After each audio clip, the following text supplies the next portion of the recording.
Adsız sansız, şöhrətin hayküyündən uzaqdaydı. Onu yalnız barmaqla sayılacaq qədər adam tanıyırdı. Lakin tale onun çiyninə vəzifə yükünü qoyduğu an, gizli qalan nişanəsi aşkar oldu.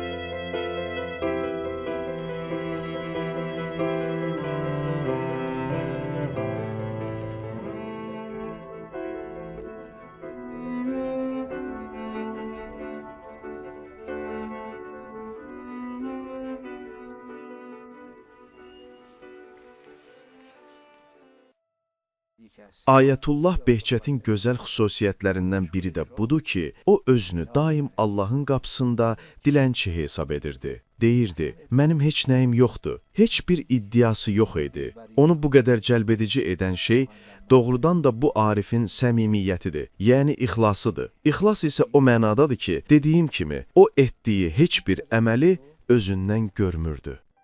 Bir şəxs ki, onu odlara atsam belə, onun übudiyyətdən başqa bir çağırışı olmaz. Bütün dünya ona tərəf yönəldiyi bir halda, onun bütün dünyaya arxa çevirib üz döndərməsi bir möcüzədir. Bizim çoxumuzun namazımızda belə Allah yoxdur. Amma Ağa Behçətin yemək yeməyində belə Allahdan başqa heç nə yox idi. Heç nəyi yox idi, doğrudan da heç nəyi yox idi. Heç kimi yox idi. Yalnız Allahı var idi. Yalnız Allahı.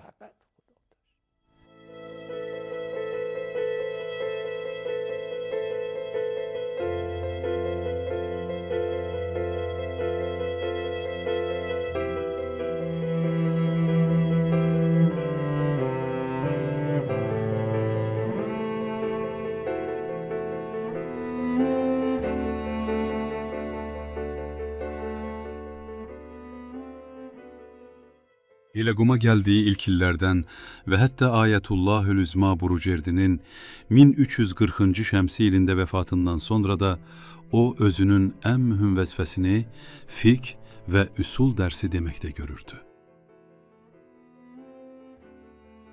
Dərin mənəvi və batini elmlərə çox bələd olsa da, heç vaxt fiqh və üsuldan başqa bir şeylə tanınmaq istəmədi.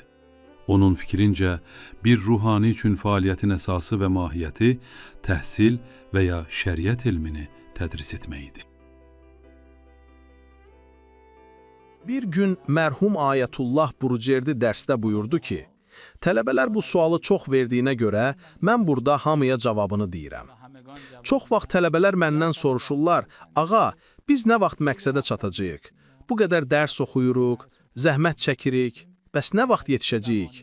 Mənim cavabım budur. Əgər siz Allah rızası üçün gəlmisinizsə və bu yolda elm öyrənməyə başlamısınızsa, elə elmin ilk günündən məqsədə çatmısınız. Sonraki illərdə isə artıq məqsədin içərisində səfər etməkdəsiz.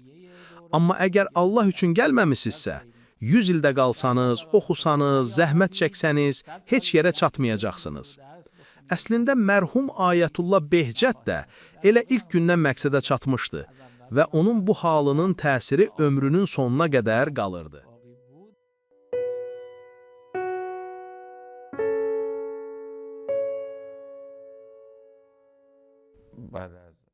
Böyük mərcələrdən olan Ayətullahül-Üzma Xoyi vəfat edəndən sonra Ayətullahül-Üzma Behçətin hüzuruna getdik ki, ona təqlid edək. O zaman onun hələ risaləsi yox idi və ümumiyyətlə mərcəlik niyyəti də yox idi. O böyüklük göstərərək mərhum Ağa Şeyx Məhəmməd Hüseyin kompaninin risaləsini mənə verdi. Kitabı bütünlüklə qələmlə haşiyələyərək mənə təqdim etdi və dedi, sən istəsən, ehtiyata əməl edə bilərsən. İstəsən də bu risaləyə əməl et. Bu haşiyələrlə birlikdə. İnşallah kifayət edər.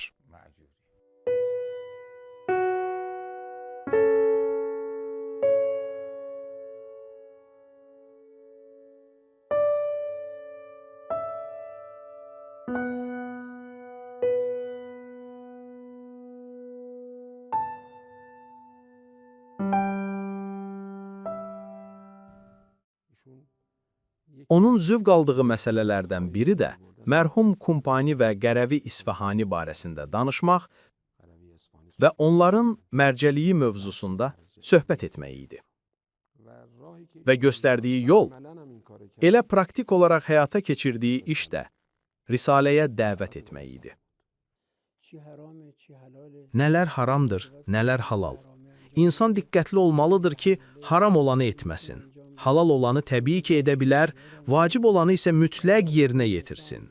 İnsanların bir-biri ilə münasibətində də haram və halal var. Risalə məhz bundan ibarətdir.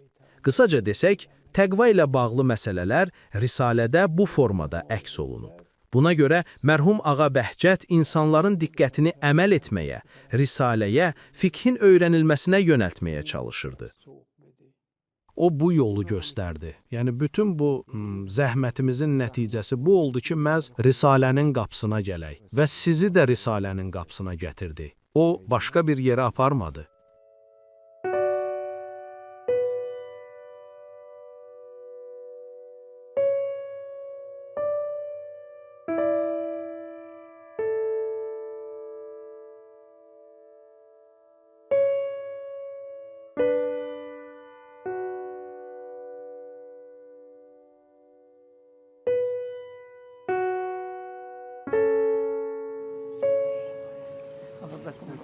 آجا میگن پول خمس آوردن میخوام برم بشم پول خمس آجا رسید نمیخوای؟ نه نه مالی کیه؟ خودم آجا مال شما؟ بله آجا طلبه اید شما؟ بله آجا این چنده؟ 60 تومن آجا 100 تومن 60 تومن 60 تومن بله آجا 30 تومن رو من قبول میکنم بله بعد بذل میکنم به شما به اون نیت هایی که دارم 30 تومن دیگر هم بدید به سادات طلاب. Həzrət Əmirəl-Möminin hərəminin xidmətçisi deyirdi. Gecənin yarısı Zərih tərəfindən ağrılı bir fəryad səsi eşitdim. Yaxınlaşdım ki, baxım kimdir. Gördüm ki, Şeyx Ənsaridir. Fəryadla deyirdi, İlahi, əgər sən bu yükü daşımaqda mənə kömək etməsən, əlimdən tutmasan, mənim yerim cəhənnəmin ortasıdır. Allahın övliyaları məqam üçün addım atmazdılar. Doğrudan da Ağa Bəhcət də bu cür idi. Həzrət Ayətullah Əraki, baxın görün, hansı yaşda mərci oldu? 100 yaşında, adi bir şəxs kimi Feyziyyə mədrəsəsinə namaza gedərdi. Bir nəfərlə gələrdi, imamlıq edərdi, tez də geri dönərdi. Heç kim onun kim olduğunu bilmirdi. Belə olublar. Buna görə də yük bu insanların çiynindədir.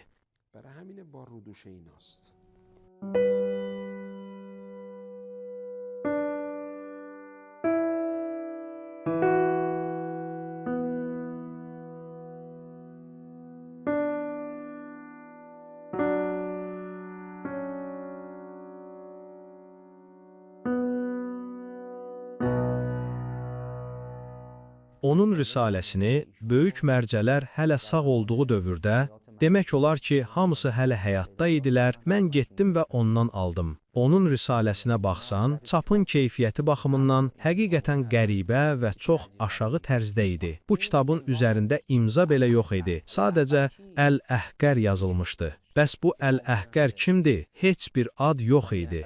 Bu kitabı təqlid etmək istəyən şəxs olanda ona verirdi. O deyirdi ki, indi vaxtı deyil, başqaları var. Halbuki o əslində Şeyxül Fuqaha idi. Ayətullah Əraki sağ ikən, Alimlər Şurası onun hüzuruna gəldi və dedi ki, biz Ayətullah Ərakinin ehtiyat hökmlərində müraciət edilməsi üçün 4 nəfəri elan etmək istəyirik. O isə cavab verdi ki, mən əsla razı deyiləm ki, kimsə adımı önə çəksin. 1376-cı şəmsi ilində, o illərdə mərcəlik yükünü tək başına daşıyan Ayətullahül Üzma Əraki vəfat etdikdə, Qum İslam Elmləri Mərkəzinin Alimlər Şurası bir neçə nəfəri, o cümlədən Ayətullahül Üzma Behçəti təqlid mərcəsi olaraq elan etdi.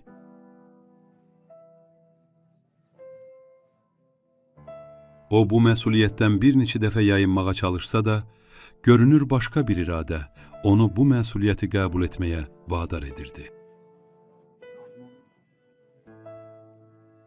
Ayetullahul Uzma Əraki rəhmətullahi əleyh vəfat etdikdən sonra alimlər və böyüklər Ayətullah Behcətə davamlı olaraq israrla deyirdilər ki, ağa, qəbul edin, bu sizin boynunuzdadır. O bundan öncə də Şeyxul Fuqaha sayılırdı. Amma mərcəliyi üzərinə götürməmişdi.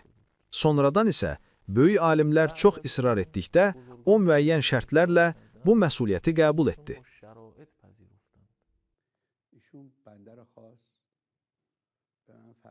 O məni yanına çağırdı və buyurdu. Bundan sonra heç kimə risalə verməyin. Dedim, ağa, yəni işi bitirək, dayandıraq.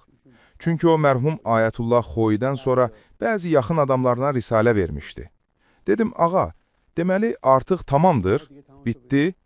Buyurdu, xeyr, siz tələsməyin, qoy hamı risalələrini çap etsin, versin, cəmaat da alsın. Yəni, hər kəs özü üçün bir təqlid mərcəsi tapsın. Axırda, əgər biri qalsa, heç kəsə təqlid etməsə, heç kəsi qəbul etməsə və təkidlə bizdən istəsə, o zaman ona verin. Yəni, əvvəl hamı öz təqlid mərcəsini müəyyən etsin, seçimini etsin. Sonra əgər elə bir nəfər qalsa və israr etsə, ona verin. Bu nə deməkdir? Yəni, o zaman bu iş mənim üçün vacib-i eyni olar. Buyurdu ki, şər'i vergilərdən risalənin çapı üçün 1 riyal belə xərcləməyin. Əgər kimsə istəsə, özü gəlib bu işin, çapın banisi ola bilər. Risaləni heç kimə pulsuz verməyin. Çünki risalənin pulsuz paylanması özü təqlid mərcəsinin təbliği hesab olunur. Və buyurdu, risaləmin üzərinə Ayətullah Əl-Uzma və bu kimi titullar, adlar yazmayın.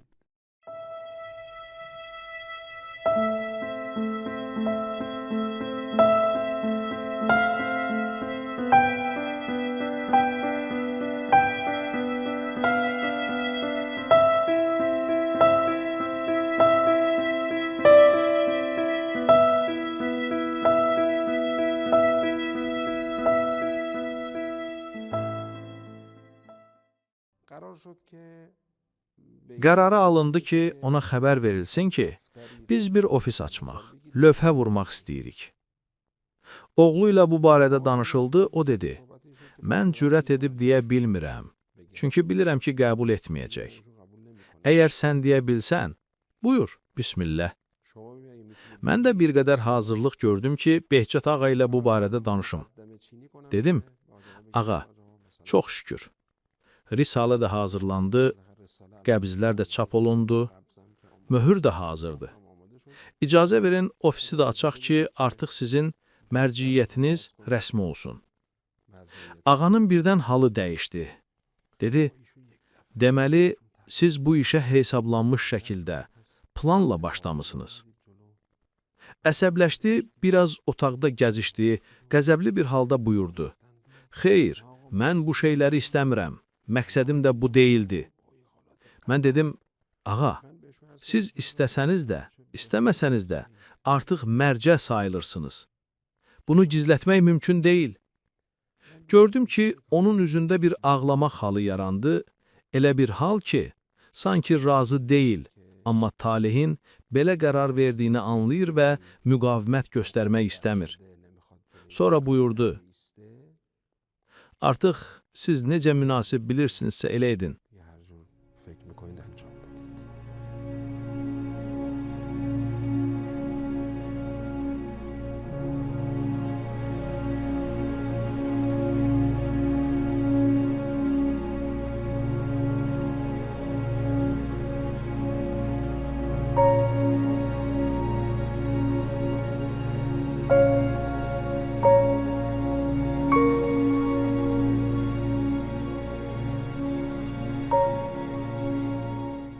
Hətta Risalənin üz qabığında hansısa titul yazılması məsələsində də heç kim onu qane edə bilmədi ki, Əl-Əbd sözündən artıq bir kəlmə yazılsın.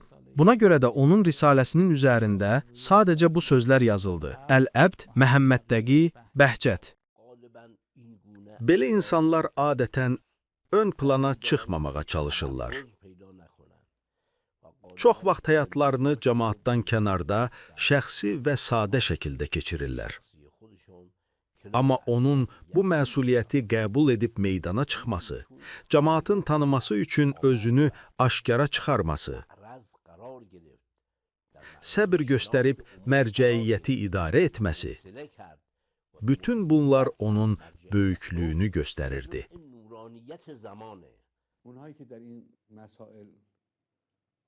Bu məsələlərə daxil olanların heç biri razı olmamışlar ki, risalə versin və bu rəhbərliyi, yəni müsəlmanların mərcəiyyəti və dini rəhbərliyini qəbul etsin.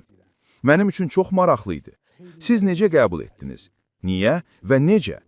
Axırda mənə belə aydın oldu ki, siz bu işi Həzrətin əmri ilə etmisiniz. Ağa bir anda narahatlıqla buyurdu. Siz öz işinizə baxın, bu işlərdən əl çəkin, bu söhbətləri buraxın. Bu işlər sizlik deyil və bunu çox ciddi şəkildə dedi. Ağa bütün sözlərini dedi, elə bildi ki, söhbət bitdi. Mən dedim, ağa mən bu işlərə qarışmaq istəmirdim, sadəcə görmək istəyirdim ki, mənim içimdəki bu kəşf doğrudurmu, yoxsa yox. Bu dəfə yenə o mövzuya qayıtdım, amma biraz fərqli şəkildə.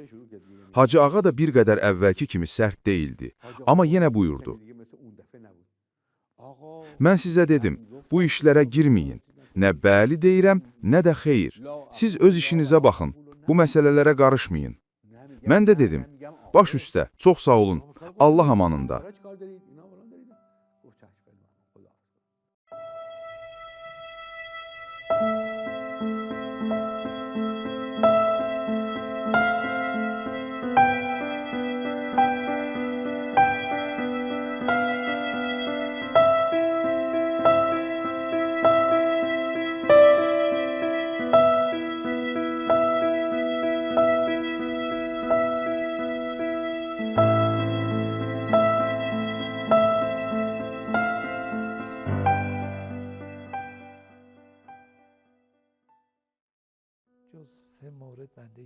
Mənim yadımdadır ki, yalnız 3 nəfər belə olub. Birincisi, mərhum Ağa Seyid Həsən Sədr idi. Ağa Bəhçət buyururdu ki, o mərhum Mirzə Şirazinin yaxın şagirdlərindən idi. Paklığı, elmi, təqvası və zahidliyi dillər əzbəri idi. Ona risalə vermək istəyəndə soruşmuşdular. Gözlənilməz idi, siz bu qədər nəfsinə nəzarət edən, seyri sülük sahibi olduğunuz halda necə risalə verirsiniz, mərcəiyyəti qəbul edirsiniz? O cavab vermişdi. Həzrətin öz əmri ilə bu işi gördüm. İkincisi, mərhum Seyid Camal Qulpayqanidir. Ağa Bəhçət buyururdu, mən Seyid Camaldan şəxsən kəramət görmüşəm. O, ariflərdən idi. Bununla belə risalə verdi və mərcəiyyəti qəbul etdi. Bu silsilənin sonuncusu isə Ağa Bəhçətin özüdür. O, ən yüksək mərifət və daimi ilahi hüzur halında idi. Bununla belə bu dünyaya da baxdı. Allahın izni ilə risalə verdi və mərcəiyyəti qəbul etdi. Bütün mərcələr üçün bir nümunə olaraq. Yəni göstərdi ki, insan mərcə ola bilər, amma bu dünya onu dəyişdirməz. Bu dünyanın tozundan belə bir zərrə də Ağa Bəhçətin ətəyinə qonmadı.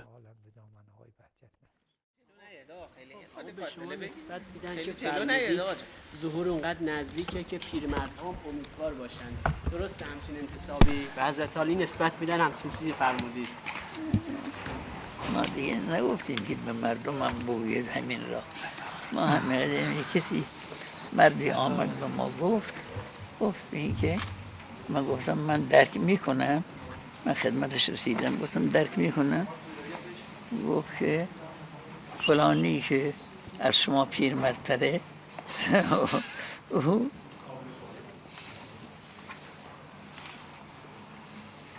او اینجا هست هنوز ملاحظه فرمودی و او میداند به این که وقت ما نشده اصلا.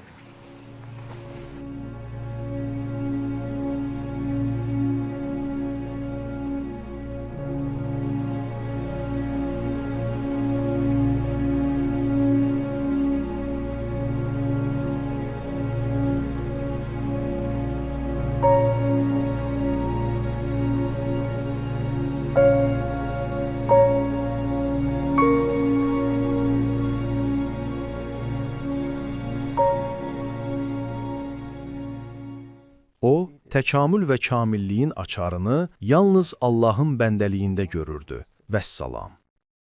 İnsanları sözünüzlə yox, əməl və davranışınızla dəvət edin. Ağa Bəhcət bu rəvayəti tam mənası ilə həyata keçirmişdi. O istəyirdi ki, sözü də, əməli də başqalarına təsir etsin. Həqiqətən də elə şəxslərdən idi ki, həm danışığı, həm rəftarı, həm də davranışı cəmiyyətdə təsir qoya bilirdi.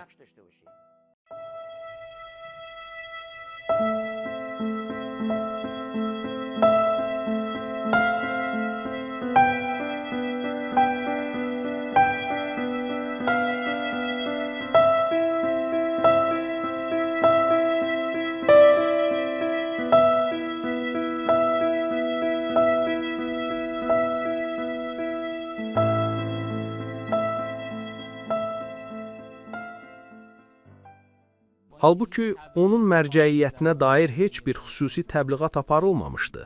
Amma son illərdə mərcəiyyəti çox geniş yayılmışdı. Təsiri insanların qəlbinin dərinliklərinə qədər nüfuz etmişdi.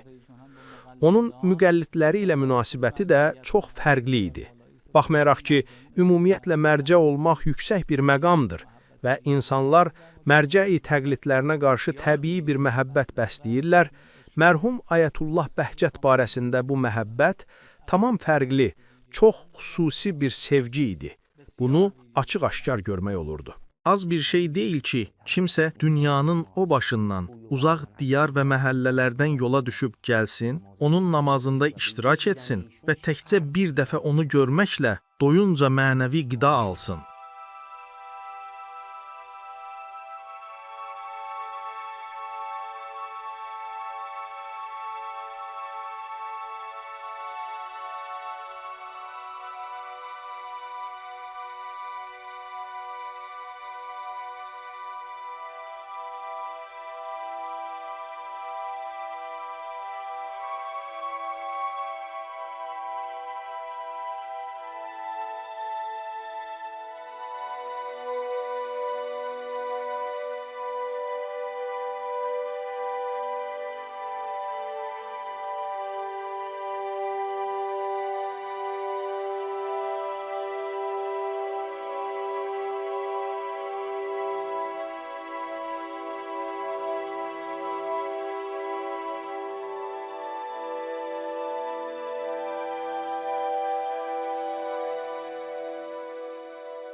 Bir gün mən ona dedim, ağa, mən yuxuda sizi gördüm. Qulağınızı tutmuşdunuz, başınızı sağa sola çevirirdiniz. Nəsə səslər eşidirdiniz. Mənə yuxuda nə demək istəyirdiniz? Ağa buyurdu, mənim duam budur ki, hamı Həzrətin səsini eşitsin.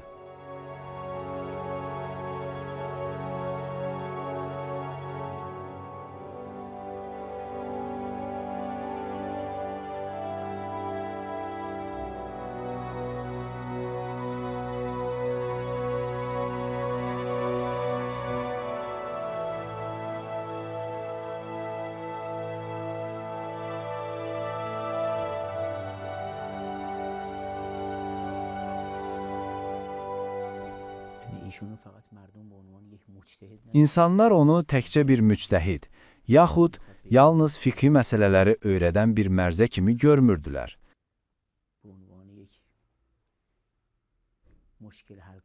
Onu bir problem həll edən, çətinlikləri aradan qaldıran şəxs kimi tanıyırdılar.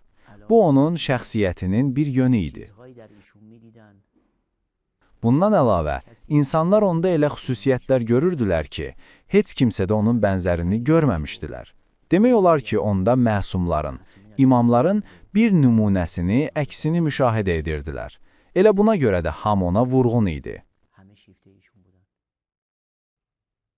Mən bir nəfəri gördüm, Küveytdən idi, dedi. Ağa Bəhcət haqqında bizim üçün bir şey danış. Dedim, onu görmüsən? Dedi, xeyr, bax bu Allahın işidir, görün xəbəri haralara çatdırır. Bu xəbər hətta İsveçrəyə, Danimarkaya da çatır və orada yaşayan, əslən İraqlı olan bir şəxsi o qədər təsirləndirir ki, uzun və çətin bir səfərə dözərək yalnız bir neçə dəqiqəlik Ayətullahul Uzma Behçəti qumda yaxından görmək üçün yola düşür. Halbuki bu hadisədən əvvəl o heç vaxt Şeyx Məhəmməd Təqi Behçətin adını belə eşitməmişdi. Dedi ki, mən bu səfərə gəlmək üçün 14 saat təyyarədə olmuşam. Allaha and olsun ki, bilet tapmaq üçün nə qədər əziyyət çəkdim 2 həftəlik səfər üçün. Heç cür tapılmırdı. Ona dedim ki, axı bunun nə lüzumu var idi?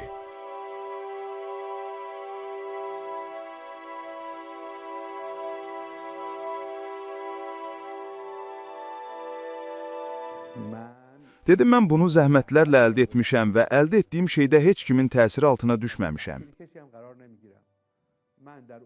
Mənim İsveç və Danimarkada 5 supermarketim var. İşin ustaları bilirlər ki, öz vətənində bir dənə supermarket idarə etməyin özü də çox çətindir. Mən isə orada qəribəyəm, amma bununla bərabər 5 supermarket idarə edirəm.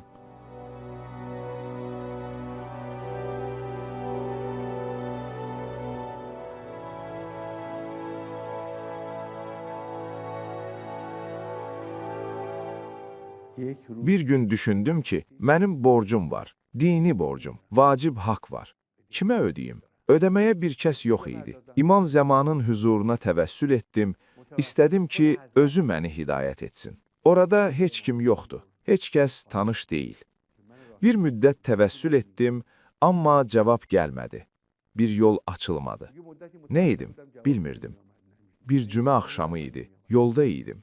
Birdən yadıma düşdü ki, bugün cümə günüdür. Dua etməyə başladım.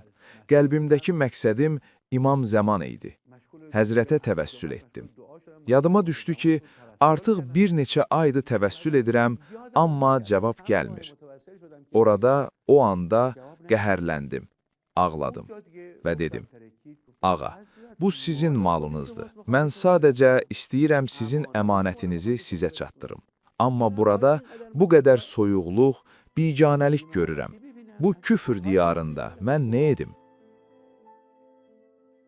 Bir cümə gününün səssiz qrubunda bir şəxs onun qulağına Şeyx Behçətin adını pıçıldayır. O isə əvvəllər bu adı heç eşitməmişdi. Elə ordaca anlayır ki, bu bir işarədir. O müjdələnmiş insanı tapmalıdır. Amma bu qərib diyarda onu necə tapsın? İsveçdə bir nəfər var, Afrikalıdır. Adını çəkdi, dedi ki, o mənəvi bir insandır. Mən də bəzən onun yanına gedirəm. Onun yanına getdim, dedim, ağa, mən belə bir səs eşitdim və belə bir təvəssülüm olub. Dedi, doğrudan, əgər yer üzündə onun bir xəlifəsi varsa, o da şeyxdir.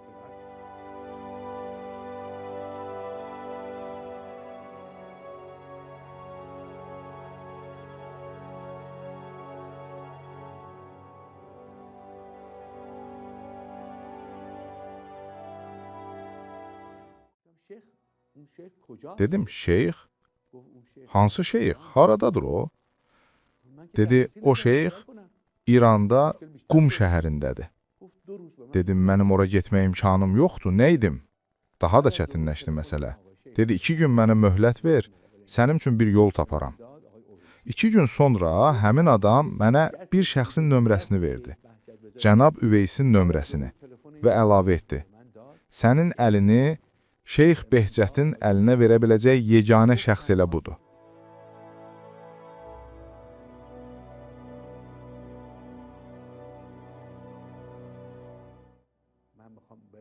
Dedim ki, mən ora getmək istəyirəm.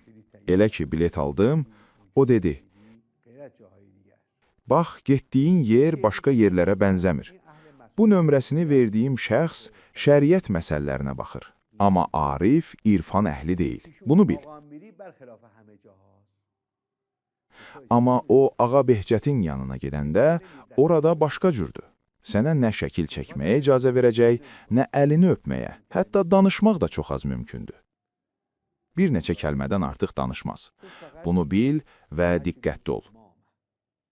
Sadəcə onun qarşısında otur, gözlərinin içinə bax.